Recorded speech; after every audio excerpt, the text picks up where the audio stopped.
rebuilding, but they also are rebuilding so they don't make the same mistake that they made with my man Mac Sauce. Look, Mac is no longer in New England. His first year was a great year, but it was under a lot of pretense contracts that we as a fan base and that probably Mac Jones didn't know was going to get renewed. And so add into him losing some coaches to that piece matters too.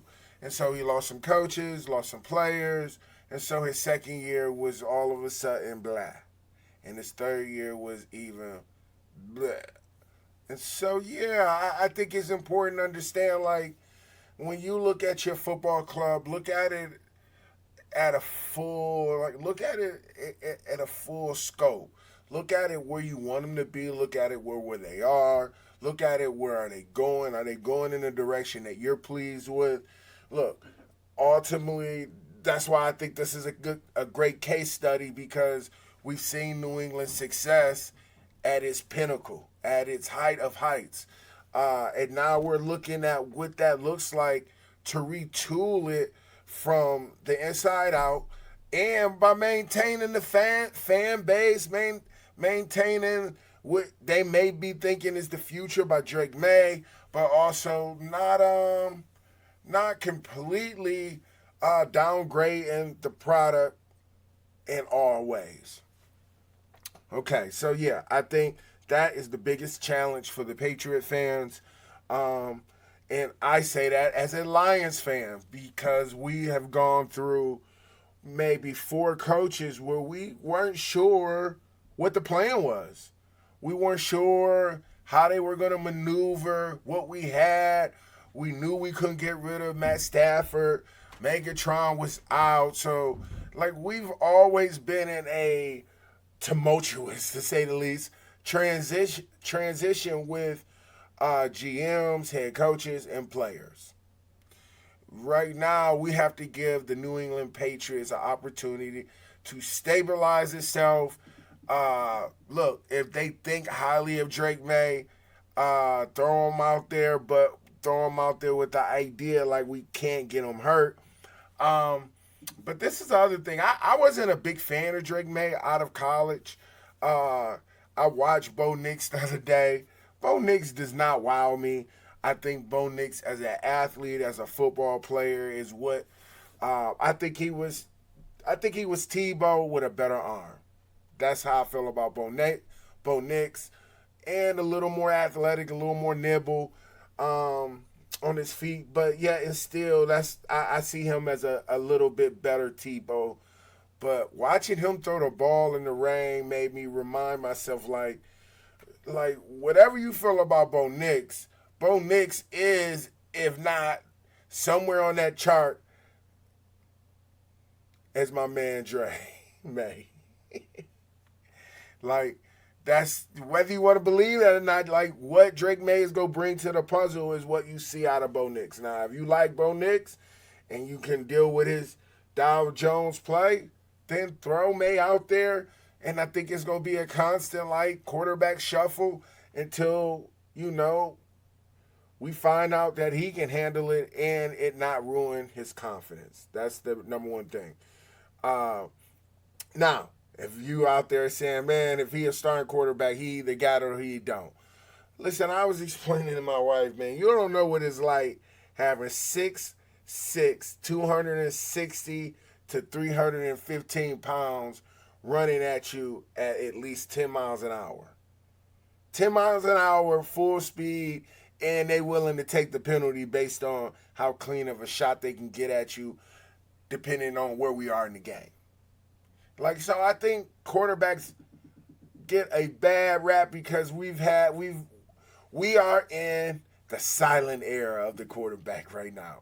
Minus Patrick Mahomes, minus the few, Charles Rogers, Patrick Mahomes, Lamar Jackson, again, minus the few. There's probably a few out there you like, why you ain't saying him, whatever.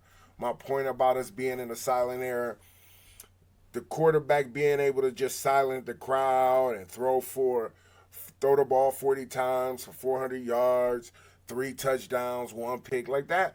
Like we got to develop into that. We just came out of quarterbacks who were holding down their station for 10 plus years.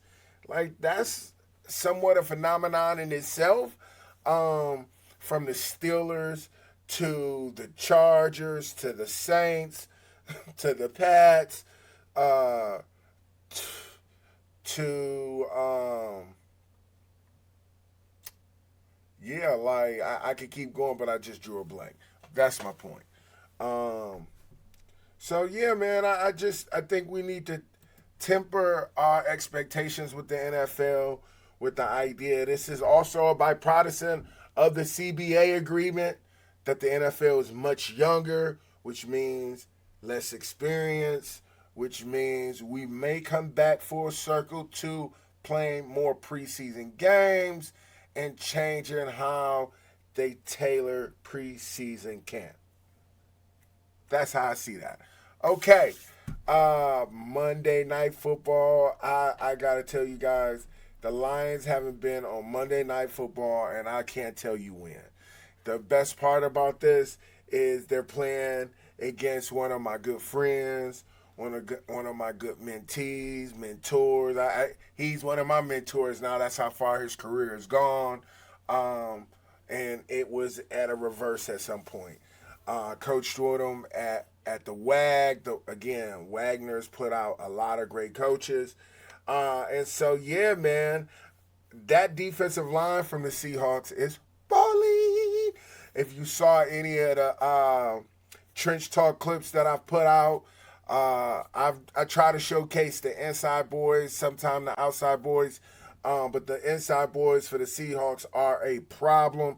Detroit has all of their work cut out for them. I can't wait to get to that film. And on the flip side, I did watch the offensive line for the Seahawks. They are physical. They are not that athletic, in my opinion. I think advantage goes to us on the outside, dealing with my man Hutchmaster. I think he can win on both tackles. And I think it's going to come down, believe it or not, this is a really good matchup because I believe the Seahawks play just like the Lions. They want to be in the mix. They want to run the ball. Yes, Geno has probably a little slight advantage over our guy, but not by a ton. Not by a ton. The other thing that I also believe that we have yet to really get into is our two-headed monster is just getting started. You know what I mean? I know it feels like, we just come, first off, we coming off a loss. So that's the other part. You coming off a loss, you got to have your whole team right. I think, that loss to Tampa Bay, coming off a loss to Tampa Bay is still soaking in my spirit. Yes, I appreciate that we beat the Cardinals. But, look, we at home, and, yeah, that's how I feel about it. That's how I feel about it. This going to be a tough game. Everyone will be watching. Whew, they got the Seahawks. What's the spread on this game? Oh, no. Detroit is the favorite. They giving 4. Yeah, man. Yeah, this going to be a tough one. This is going to be a good game. I'm excited to see it. I'm going to recap it. I'm going to post it. I'm going to try to look at who won the inside battle. Did the Lions win the inside battle, or did the Seahawks win the inside battle? Obviously, who I want to win is who I'm wearing. But I respect my man over there. I don't have no coaches or no players on the Lions, I don't think. So it's just home, true home blue. That's how I feel. And isn't this blue so pretty? This blue pretty. Okay. All right. Bang. Let's talk. I got a text from or email from one of my coaches. He asked me to talk about this. And so I'm going to close up the NFL shop just talking coach to coach or coach to player. I think as you see it, you dictate who you want this to go to, whether it's your head coach, your assistant coach, or one of your captains.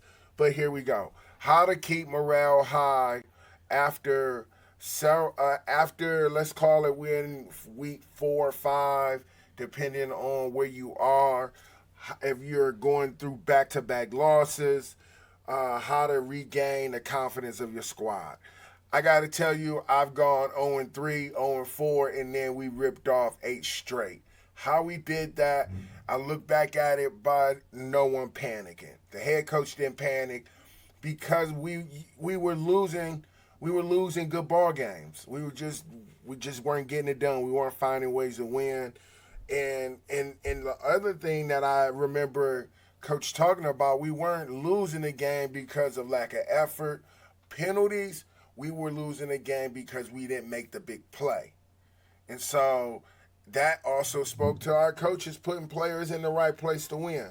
And so as a head coach operating from the coaches to the players, he never panicked. He kept the pressure and the expectation high, but he didn't go over the top on yelling at guys, yelling at coaches, trying to get guys more fired up. Listen, if you lose 3 in a row, everybody's hurting. Everyone's salty. Even the guy who think he can do better than the guy who's playing in front of him. He's salty because there's some moments in that game that he knows he couldn't do nothing with either. So everybody, and because this is a 3-game skid, everybody is feeling away. So what do you do? That's what he asked me. Coach, what do you do? We on a 3-game losing streak.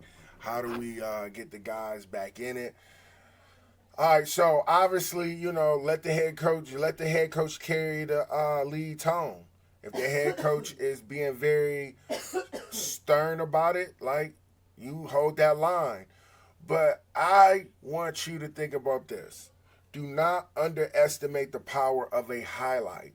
And maybe you've been doing the highlights, and that just hasn't worked, and you still on an 0-3 skid. I don't think there's anything better than reminding players on who they truly are and what they're capable of. A highlight gives them an opportunity to see themselves as the playmaker in that moment, to see themselves as not the loser, but as the victor. And so, though it is a highlight reel, and though you are chopping it up to present something that someone may say, but it's not real. Like, our team doesn't have the overall highlights to support that we moving in the right direction. That may be true too, but you need the players to show up and give great effort and have a great attitude, and you cannot do that by just mailing it in like, hey guys, we're not that good. And so if you want the players not to mail it in, as a coach, you have to be a little more creative to find a way to motivate them, to inspire them, to not let them just mail it in. Now, I'm sure there's some coaches like, man, look, they need to come motivated. Look, if that's how you feel, why are you coaching? Most coaches, I want you guys to understand, most coaches have to be the dad, have to be an uncle. If they have a dad, they may not have brothers. If they have brothers, they may not have friends. So this football locker room is more than just what they do on the field. It's a community. And so in that community, don't be so hard on them because you 0-3. If it's one thing I regret is when we went 0-9, I probably was hard on a few kids more than what I should have been. And that's a regret I have. But overall, and I have some regrets on how I handled some moments. But big picture, like, I wanted us to be able to empty the tank and play for each other week in and week out. And you can't do that if you're constantly pulling them down, nagging them about what they didn't do well and what technique is not working and how they didn't make this.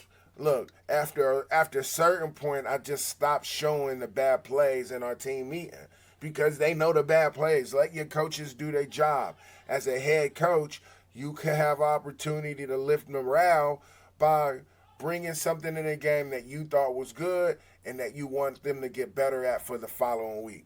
Okay, if your head coach is already on them, bang, bang, bang, now as an assistant, this gives you earning